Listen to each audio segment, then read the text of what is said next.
دنیا کو کے حصول کو اپنا ایمبیشن بنایا ہے، دنیا حاصل کرنے کو زندگی کا سب سے بڑا مقصد انہوں نے فکس کر دیا کہ ہمیں ارب پتی بننا ہے، ہمیں اس شہر میں سب سے شاندار گھر بنانا ہے۔ تو دنیا کو ایم بنایا، اب اس ایم کو فلفلمنٹ کرنے کے لیے، اس کی تکمیل کے لیے، اس ایم کو اچیو کرنے کے لیے اب وہ رات دن محنتیں کرتا ہے، نماز چھوٹے، روزہ چھوٹے، حج چھوٹے، زکات چھوٹے، اخلاق چھوٹے، رشتہ دار چھوٹے، ماں باپ چھوٹے، سب چھوڑ دوں گا مگر پیسہ چاہیے، اور اسی دھن میں اکثر لوگ مبتلا ہیں۔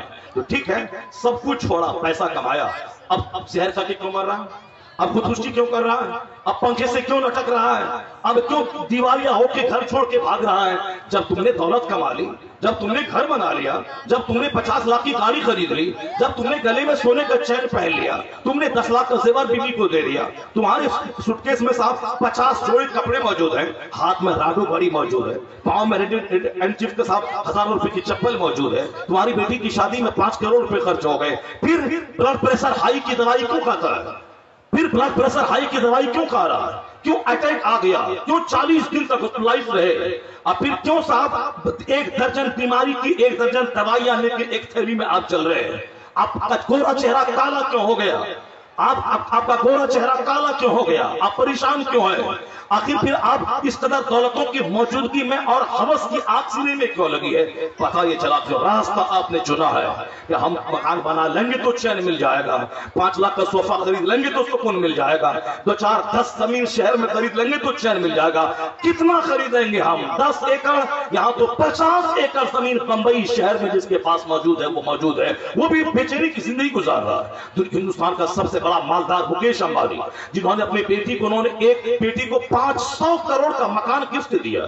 دنیا کا ہندوستان کا سب سے بڑا مالدار مکیش امبانی، جس کی بیوی نے امریکہ سے آج سے کئی سال پہلے 100 کروڑ کی کار منگوائی ہے۔ ہندوستان کی سب سے پہلی اور آخری کار وہی ہے۔ 100 کروڑ کی کار ہوتی ہے کہیں؟ ایک 100 کروڑ کی کار، یہاں 10 کروڑ کی کار کوئی خرید لے، 50 گاؤں کے لوگ دیکھنے کے لیے آئیں گے۔ 100 کروڑ کی کار، ہاں پیسوں کے انبار پہ ہے وہ، اور دنیا ہندوستان کا سب سے بڑا مالدار ہے۔ وہ جو چاہے سو کرے، لیکن کبھی کبھی ان کے ٹینشن کی داستان آتی ہے، کبھی کبھی ان کی غمناک خبریں آتی ہیں، کبھی ان کے ہاں انجوائے کرنا اسی لیے تاکہ ٹینشن کو بھول جائیں وہ خبریں آتی ہے۔ دنیا کا سب سے بڑا مالدار بل گیٹس، جو ایسا 50 مکیش جس میں سما جائے، وہ دنیا کا سب سے بڑا مالدار بل گیٹس تھا۔ جب انہوں نے دیکھا میرا بیٹا شرابی ہو گیا، میرا بیٹا عیاش ہو گیا، اب میں کیا کروں دنیا کا سب سے بڑا مالدار بن کر؟ ایک ٹائم میں 1000 روٹی نہیں کھا سکتا ہوں، 2 ہی روٹی۔ ایک ٹائم میں ایک ہی کار پہ چل سکتا ہوں، 50 کار پہ نہیں۔ ایک وقت میں ایک ہی بیڈ پہ سو سکتا ہوں، 50 گھر میں 50 بیڈ پہ نہیں۔ کیا کروں جب بچے ہاتھ سے نکل گئے؟ کس کے لیے میں کروں؟ انہوں نے جھنجھلا کے اپنی دولت کے 3 حصے کر ڈالے۔ ایک حصہ میڈیکل چھیتر میں، ایک حصہ ایجوکیشنل چھیتر میں۔ ابھی کچھ سال پہلے وہ اتر پردیش آیا تھا کہ کہاں کہاں غریب بستیاں ہیں، کہاں اسکول نہیں ہے، میں اس میں ڈونیٹ کروں گا۔ دنیا کا سب سے بڑا مالدار وہ اپنی دولتوں کو غریبوں کی شکشا پہ ڈونیٹ کرنا چاہتا۔ کیوں؟ اس لیے کہ جب بچے ان کے بگڑ گئے، اب ان کے دماغ میں آیا کہ دولت کمانا بیکار ہے، تو جب دنیا کا سب سے بڑا مالدار وہ اپنی زندگی سے تنگ آ گیا ہے، وہ جھنجلا رہا ہے، وہ سوچتا ہے کہ میں نے جو راستہ اختیار کیا تھا دولت جمع کرنے کا، یہ راستہ کارآمد ثابت نہیں ہوا، تو اب ایک راستہ وہی ہے۔ کون راستہ؟ جو اسلام نے بتایا ہے کہ سکون اور چین نہ زمین کی خریداری میں ہے، سکون اور چین نہ مکانات کی تعمیر میں ہے، سکون اور چین نہ ہی نئے نئے جوڑے کی تبدیلی میں ہے، سکون اور چین نہ قیمتی گاڑی اور جانور خریدنے میں ہے، ورنہ سکون میں وہ رہتا جن کے پاس 50 گاڑیاں ہیں، بہت آرام سے وہ جیتا جن کے پاس 50 بنگلے ہیں، مگر وہی ہے زہر کھانے کے واردات، وہی ہے خودکشی کے واردات۔ تو اب پتہ چلا اسلام نے جو کہا تھا کہ جس راستے میں خوشی تلاش کر رہے ہو اس راستے میں خوشی اللہ نے نہیں رکھی ہے، یہ دنیا اللہ کی، یہ آسمان اللہ کا، یہ بندے اللہ کے۔ اللہ نے اس بندوں کو پانی کی بوند سے پیدا کیا ہے، پہلے مٹی کا پتلا،